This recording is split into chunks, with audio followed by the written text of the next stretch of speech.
saja.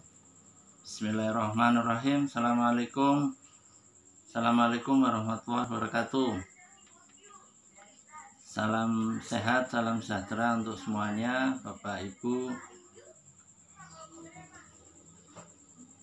Ya, nanti mic-nya dimatikan dulu. Nanti saya sampaikan 15 sampai 20 menit ya. Setelah itu ada pertanyaan.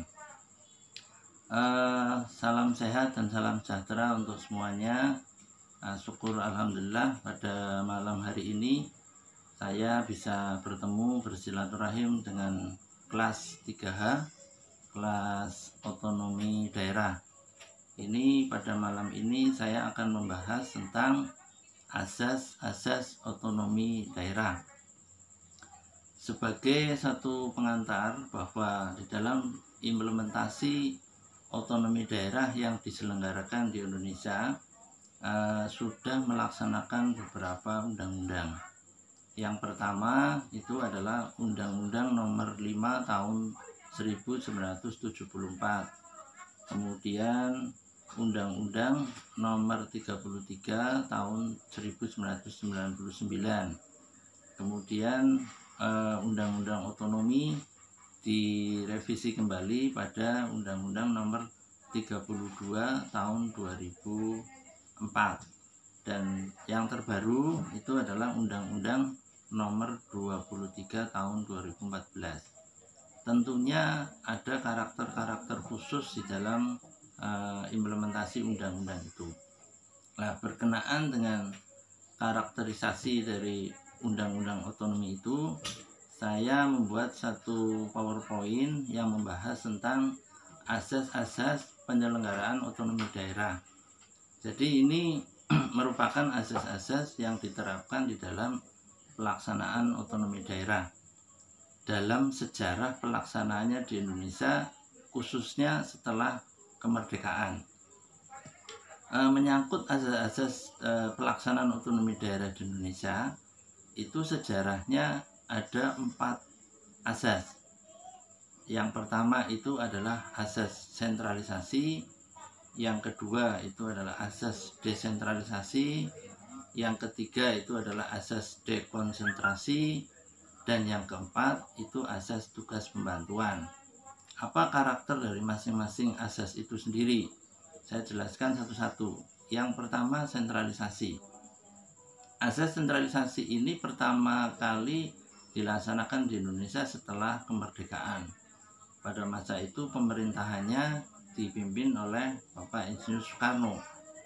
Kenapa asas yang dilakukan itu yang dianut pada awal mula pemerintahan itu menganut sistem sentralisasi? Karena pertama dan utama setelah Indonesia pada masa awal kemerdekaan, yang dipentingkan adalah aspek penguatan politik.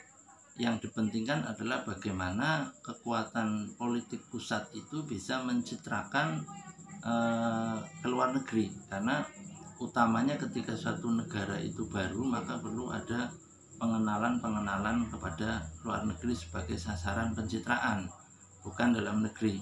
Sehingga di situ Pak Karno itu melakukan upaya bagaimana dia berposisi sebagai sentral dalam upaya untuk menciptakan suatu pencitraan yang positif dari sisi politik kepada luar negeri. Karena diharapkan dari adanya pengakuan politik dari luar negeri itu akan menciptakan perkembangan pembangunan ekonomi dan lain sebagainya. Maka pola yang dilakukan pada saat itu yang dilakukan adalah sentralisasi dengan berpusat di Jakarta. Dan itu juga berlaku di negara-negara baru, baik itu di Afrika, baik itu di sebagian negara di Amerika Selatan. Karena di mana-mana pada saat itu yang utama dan penting adalah bagaimana mendapat pengakuan dari luar negeri. Tentu di sini ada kelemahan-kelemahan di dalam sentralisasi, karena perhatian terhadap daerah-daerah lain, terutama di luar Jawa, itu mendapat satu kritikan-kritikan. Ya, namanya pemerintahan baru itu wajar terjadi. Karena apa? Karena tidak bisa serta-merta itu negara besar itu muncul langsung besar, tentu melalui proses yang bertahap. Nah, ini pada sisi positifnya itu negara-negara luar itu memperhatikan Indonesia dengan memberikan bantuan-bantuan. Tapi pada sisi lemahnya itu beberapa daerah itu merasa mengalami ketidakadilan atau ketidakmerataan dalam pembangunan karena lebih memperhatikan Jakartaisme atau Jogjaisme di situ. Sehingga baik di Sumatera, di Kalimantan, di Aceh itu muncul perlawanan-perlawanan karena motifnya adanya pembagian pembangunan yang tidak adil. Nah, kemudian setelah sentralisasi itu pada lebih banyak dilakukan oleh masa Presiden Soekarno karena lebih menitik beratkan kepada politik. Nah, setelah sentralisasi itu berjalan, kemudian dilanjutkan era desentralisasi, di mana di sini kita ketahui bahwa Indonesia itu terdiri dari pulau-pulau yang tidak hanya di Jawa, tapi juga ada yang di Kalimantan, ada yang di Sumatera, Sulawesi, Papua, dan Aceh. Maka dalam upaya untuk menciptakan pembagian pembangunan atau kue pembangunan yang adil, maka dibentuklah satu asas pelaksanaan pembangunan daerah yang disebut dengan desentralisasi. Maka pada tahap awal desentralisasi ini muncul undang-undangnya, muncul dasar hukumnya untuk mengejawantahkan ide-ide tentang desentralisasi. Undang-undang yang pertama kali dilaksanakan pada saat itu adalah Undang-Undang Nomor 5 Tahun 1974. Jadi di situ merupakan undang-undang awal pelaksanaan otonomi daerah. Meskipun banyak terjadi hal-hal yang belum maksimal, akan tapi ini satu awalan yang baik untuk menciptakan proses desentralisasi. Cuman yang namanya pemerintahan juga ada banyak lemahnya, sama dengan seorang manusia. Maka di sini pada undang-undang tentang desentralisasi, Undang-Undang Nomor 5 Tahun 74, itu salah satu persoalan pokoknya adalah belum adanya proses demokratisasi, terutama di dalam pemilihan kepala daerah dan pemilihan DPRD yang mana itu dipilih secara tidak langsung. Nah, kemudian setelah fase Undang-Undang 74 itu mengalami kesulitan ekonomi, terutama puncaknya itu adalah pada tahun 98, di mana muncul gerakan reformasi dikarenakan adanya kondisi politik dan kondisi ekonomi yang kurang sesuai dengan harapan masyarakat. Ditambah lagi dengan krisis ekonomi dan krisis moneter, sehingga muncul adanya gerakan reformasi itu sendiri. Nah, pengembangan dari desentralisasi yang dibentuk oleh Undang-Undang Nomor 5 Tahun 74, kemudian pada saat reformasi mengalami perubahan-perubahan. Nah, perubahan yang pertama itu adalah pada setelah reformasi, di mana pemerintahannya dipegang oleh B.J. Habibie. Di situ memunculkan gagasan desentralisasi, yaitu dengan merevisi Undang-Undang Nomor 574 ke dalam Undang-Undang Nomor 33 Tahun 99.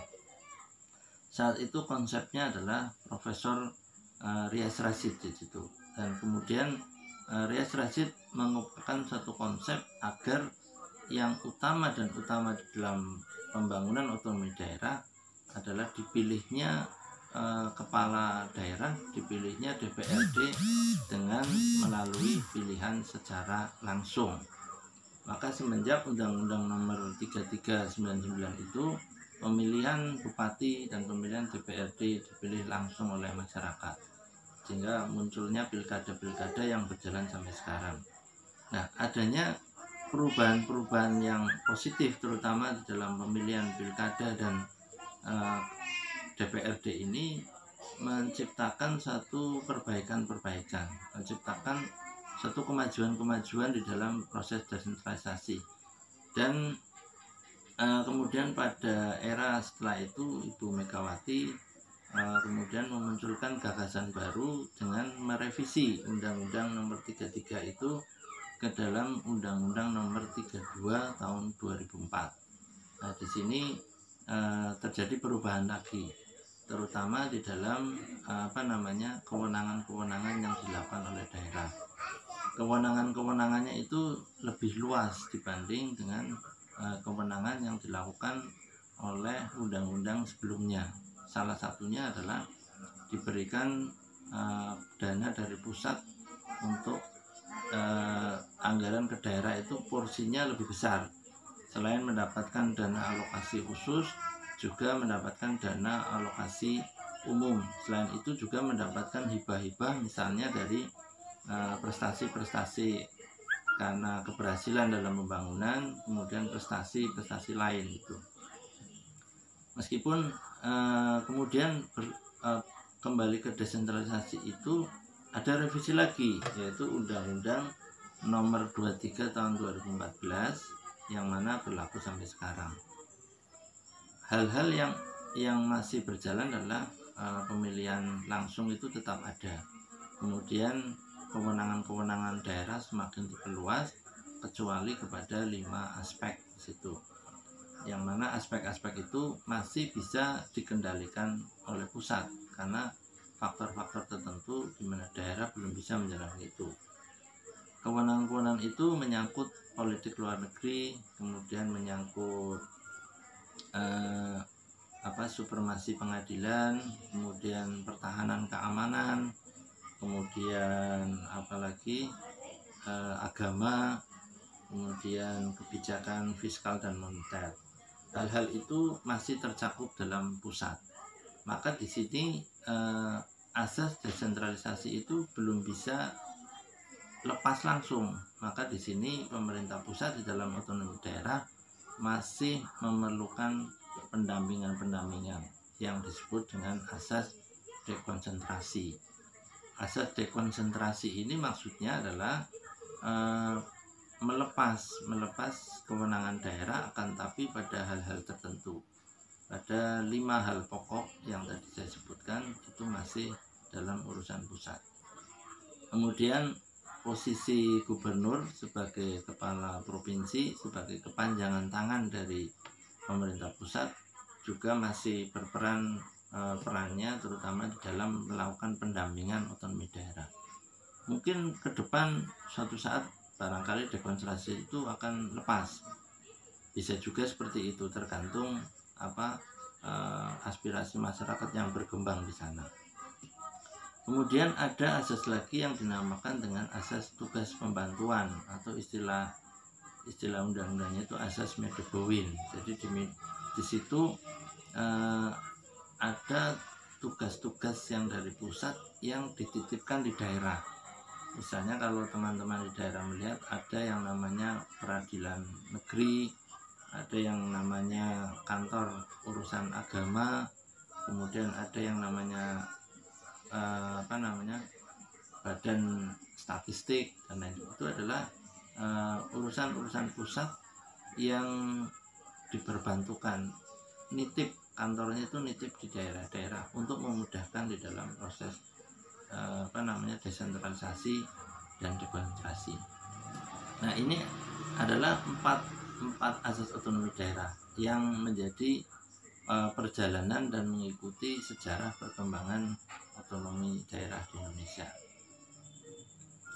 Nah, kemudian ternyata dari berbagai asas otonomi daerah itu ada kebaikannya dan juga ada sisi keburukannya. Misalnya pada asas sentralisasi ini, kalau pada asas sentralisasi yang dulu pernah diterapkan oleh era kepemimpinan Pak Karno itu ada kebaikan-kebaikan. Kebaikannya itu apa? Yang pertama, pada masa awal kemerdekaan dengan sistem sentralisasi itu akan meletakkan dasar kesatuan politik masyarakat. Kesatuan politik masyarakat itu perlu diperkuat dengan adanya kekuatan-kekuatan politisi pusat untuk bisa menjabarkan tugas-tugas negara, yang mana pembentukan fondasi suatu negara itu harus diperkuat. Caranya adalah melakukan sentralisasi. Kemudian yang kedua, asas sentralisasi itu kebaikannya untuk memperkokoh perasaan persatuan, di mana pusat itu sangat penting dan memberikan suatu pengembangan ide, pengembangan gagasan kepada daerah untuk mengikuti dan untuk patuh dan taat. Kebaikan lainnya adalah untuk mendorong kesatuan di dalam pelaksanaan hukum. Kemudian dengan adanya penyamaan persepsi hukum antara pusat dan daerah, itu akan menciptakan kemudahan di dalam kedisiplinan penegakan hukum. Yang keempat itu membawa kepada penggalangan kekuatan. Dari di sini dengan menggalang kekuatan ini pola-pola kebijakan, pola-pola anggaran itu tentunya lebih efisien, lebih murah biayanya. Model sentralisasi ini diterapkan dan cocok itu bagi negara-negara yang kecil, misalnya di Skandinavia, di Denmark, di Swedia, di Swiss, atau kalau kita lihat di ASEAN itu di Brunei Darussalam gitu. Kalau mungkin untuk negara besar seperti Indonesia yang kepulauannya sangat luas dan wilayahnya wilayah lautan, wilayah pulau-pulau, mungkin belum pas untuk melaksanakan sistem sentralisasi. Nah ini kalau tadi kelebihan-kelebihannya, sekarang kelemahan-kelemahan dari sistem sentralisasi. Yang pertama itu terbengkalainya urusan-urusan pemerintah yang jauh dari pusat. Indonesia yang memiliki wilayah geografis yang banyak pulau-pulau yang terpisah, laut dan lain sebagainya, tentu kesulitan kalau menggunakan sistem sentralisasi. Meskipun pengembangan modernisasi dan lain sebagainya tentu akan menimbulkan persoalan karena rentang kontrolnya itu sangat jauh. Kemudian yang ketiga itu menyubur tumbuhnya birokrasi yang negatif dalam arti pemerintahan. Munculnya elit-elit birokrasi yang koruptif, yang tidak ada kritikan dari masyarakat, yang itu akan menimbulkan deviasi birokrasi, di mana di situ akan terjadi adanya penggelembungan korupsi, penggelembungan kebijakan yang menyimpang dan tidak sesuai dengan aspirasi masyarakat. Kemudian kelemahan lainnya itu adalah memberatkan tugas dan tanggung jawab pemerintah pusat. Pemerintah pusat itu bebannya sangat besar karena di pundaknya itu dimaksimalkan tugas fungsinya semuanya urusan negara. Nah ini kalau di dalam konsep modern, model sentralisasi itu sudah banyak dijauhkan. Dengan runtuhnya komunisme, dengan runtuhnya sosialisme, itu sudah tidak berlaku lagi. Cina meskipun negara yang menganut kepartean, partai komunis kuat, akan tapi mulai mengurangi peran-peran sentralnya, di mana di situ dimulai dari sistem ekonominya yang mulai terbuka, kemudian mulai menjalankan demokratisasi di tingkat daerah-daerah. Meskipun pada pusat itu masih menganut sistem sentralisasi dengan menguatnya peran partai-partai yang ada di Cina, partai-partai penguasa. Itu menyangkut kelebihan dan kelemahan dari sentralisasi. Kemudian yang kedua itu menyangkut desentralisasi. Asas desentralisasi ini merupakan satu nyawa utama dari Undang-Undang Otonomi Daerah di kita. Tujuannya apa? Konsep awalnya itu setelah reformasi itu, desentralisasi itu adalah mengambil konsep reinventing government, di mana pemerintah itu menjabarkan pengelolaannya itu seperti mengelola suatu perusahaan. Konsep ini dikemukakan oleh pemikir sosialis sebenarnya yang David Osborne dari Inggris, dan Profesor Riaz Rashid sebagai alumni dari Amerika itu mengadopsi konsep itu, pemerintahan yang berwirausaha. Artinya bagaimana satu daerah itu jika diberi kesempatan dan jika diberi peluang untuk mengelola dirinya sendiri itu akan bisa maksimal dengan menerapkan asas-asas kewirausahaan, kemandirian, tidak ketergantungan dana terhadap pusat, dan diimbangi dengan keleluasaan kewenangan, di mana daerah itu diberikan kewenangan-kewenangan yang luas, kewenangan-kewenangan yang lebar, sehingga daerah itu bisa mengembangkan sendiri. Adanya desentralisasi itu menyebabkan kabupaten atau wali kota yang memiliki ide yang bagus, memiliki ide yang konstruktif, itu akan cepat kemajuannya, akselerasinya cepat karena konsep kewirausahaan itu diterapkan. Tapi bagi satu kepala daerah yang tidak menggunakan konsep kewirausahaan tentunya kesulitan karena tidak ada kreativitas untuk membangun daerahnya, masih mengandalkan bantuan-bantuan dari pusat, sehingga konsep desentralisasi ini akan berkembang maksimal seandainya ada kreativitas di antara kepala daerah dan DPRD. Nah, berbicara tentang DPRD di sini, maka DPRD sebagai salah satu bagian dari pemerintah daerah harus saling bekerja sama, terutama di dalam memformulasikan kebijakan dan terutama di dalam memformulasikan anggaran, agar jangan sampai tidak menimbulkan kemajuan, tapi harus ada kolaborasi, jangan saling mengkritik terus-menerus, kepentingan politis dikedepankan, akan tapi keinginan untuk memajukan daerah itu dihindari. Nah, ini politik-politik kelompok mestinya dihindarkan dalam konteks pembangunan daerah, agar supaya pelaksanaan otonomi daerah itu bisa berjalan maksimal. Ada beberapa alasan kenapa pemerintah pusat itu perlu melakukan desentralisasi kekuasaan kepada pemerintah daerah. Yang pertama adalah segi politik. Jadi dari sisi politik, dengan memberikan peran yang terbuka dan luas kepada daerah, itu akan menciptakan proses demokratisasi.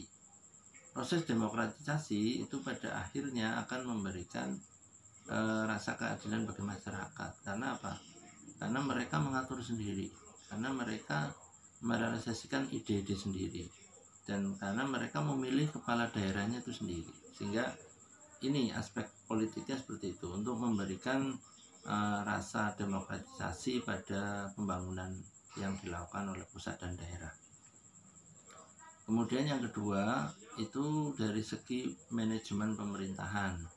Jadi pada sisi ini itu desentralisasi dilakukan supaya menciptakan efektivitas dan efisiensi pemerintahan. Yang namanya administrasi negara itu tujuannya adalah bagaimana mengelola anggaran dengan sekecil mungkin dan mencapai satu tujuan dan seefektif mungkin. Nah, di sini melalui otonomi daerah itu akan meringankan tugas pusat. Segala urusan didelegasikan kepada daerah. Distribusi kepegawaian, distribusi aparatur itu juga akan mengurangi beban kepada daerah. Sehingga pada sisi ini aspek yang didapatkan adalah terciptanya efisiensi dan efektivitas. Kemudian dari segi kultural, dengan adanya desentralisasi ini akan memberikan kesempatan yang seluas-luasnya kepada daerah untuk bisa inovatif. Dengan adanya konsep zonasi pembangunan kepada daerah, dengan berkurangnya kewenangan-kewenangan pusat, ini akan meringankan tugas pusat. Pembangunan daerah-daerah itu tumbuh berkembang secara banyak, sehingga tugas dari pusat itu hanya sekedar menciptakan koordinasi saja. Itu dari segi kultural.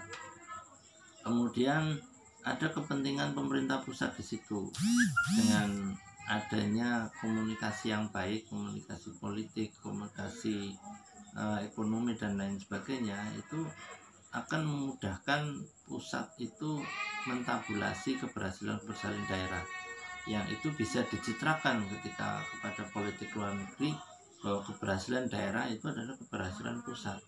Sehingga pada sisi ini sebenarnya pusat diuntungkan, karena pemberdayaan dilakukan oleh daerah, tapi keuntungan politisnya itu diberikan pada pusat. Semakin tumbuh berkembang dan semakin tumbuh produktif suatu daerah, itu akan mencitrakan semakin baiknya proses pemberdayaan dan proses demokratisasi pada semua kehidupan.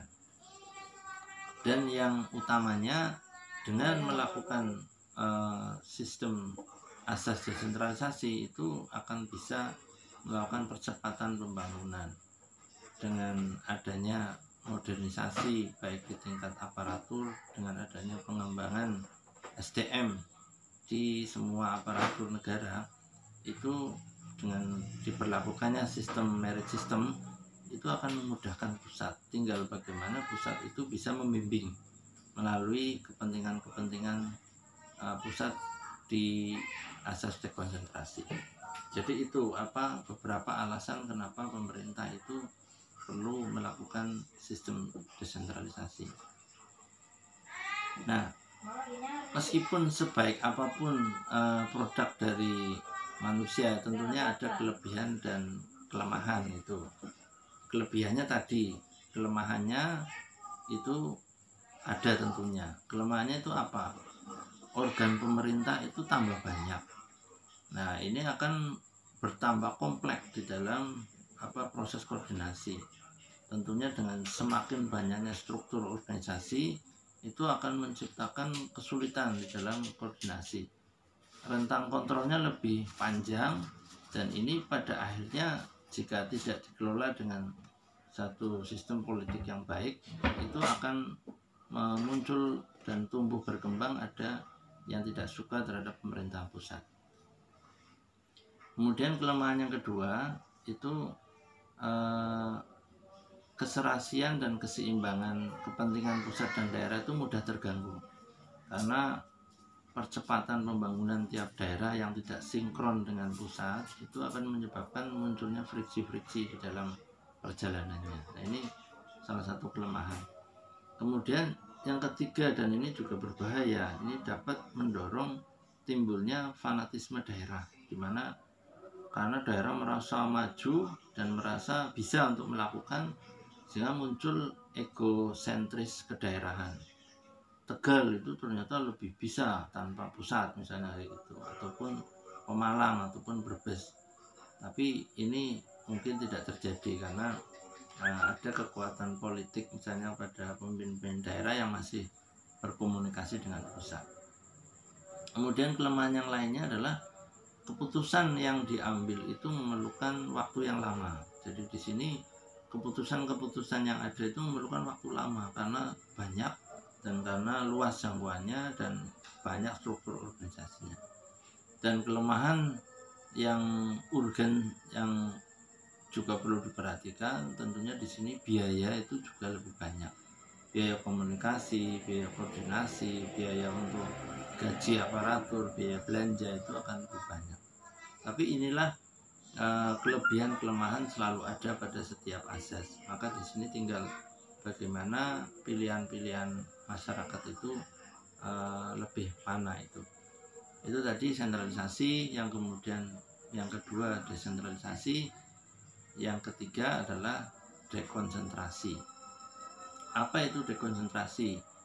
Dekonsentrasi ini adalah urusan-urusan pusat, urusan-urusan negara itu dilimpahkan dengan meminta tolong gubernur sebagai kepala administrasi pusat yang ada di setiap provinsi.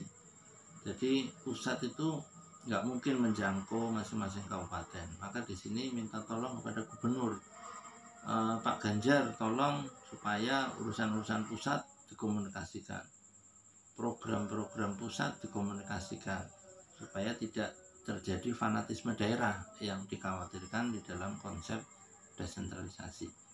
Nanti mungkin bagi para praktisi bisa didiskusikan apakah dekonsentrasi ini merupakan salah satu persoalan di dalam konsep otonomi daerah atau bagaimana. Nah, kemudian yang ketiga itu adalah tugas pembantuan. Jadi artinya tugas pembantuan itu adalah apa? Pemberian kewenangan kepada pemerintah pusat yang tingkatannya lebih di atas untuk meminta bantuan kepada daerah di dalam menyelenggarakan tugas-tugas rumah tangga daerah. Misalnya tadi urusan statistik, maka pemerintah pusat nitip kantornya di situ. Kemudian urusan agama, maka nitip di kantor kabupaten, kantor Kementerian Agama. Kemudian justice, peradilan, maka di situ ada peradilan negeri yang ada di kabupaten maupun kota madya di situ. Nah, ini sebenarnya dari sisi ini juga menimbulkan pertanyaan, apakah itu tugas pembantuan sebagai bentuk ketidakseriusan pusat di dalam pengembangan otonomi daerah atau bagaimana? Ini juga tergantung kita melihatnya pada sisi mana itu. Nah, kenapa itu tugas pembantuan itu tetap diperlukan? Apakah daerah tidak bisa melaksanakan? Nah, ini ada salah satu pendapat ahli tata negara yang menyampaikan bahwa ada dasar pertimbangan dilaksanakannya asas tugas pembantuan. Yang pertama, keterbatasan kemampuan pemerintah dan keterbatasan kemampuan daerah. Ternyata daerah juga belum mampu untuk mengurus masalah peradilan, belum mampu untuk mengurus masalah-masalah administrasi keagamaan dan lain sebagainya. Yang kedua, ada sifat yang sulit dilaksanakan tanpa mengikutsertakan pemerintah daerah. Pemerintah pusat mengakui bahwa ada banyak urusan yang tidak bisa dilaksanakan kalau tidak melibatkan daerah. Misalnya persoalan peradilan, itu urusan pusat. Akan tapi kalau pemerintah urusan peradilan itu dilaksanakan di pusat semua, maka akan menimbulkan kegemukan masalah. Sehingga di sini minta tolong kepada daerah untuk menyediakan tempatnya, untuk menyediakan atau membantu keamanannya dan lain sebagainya.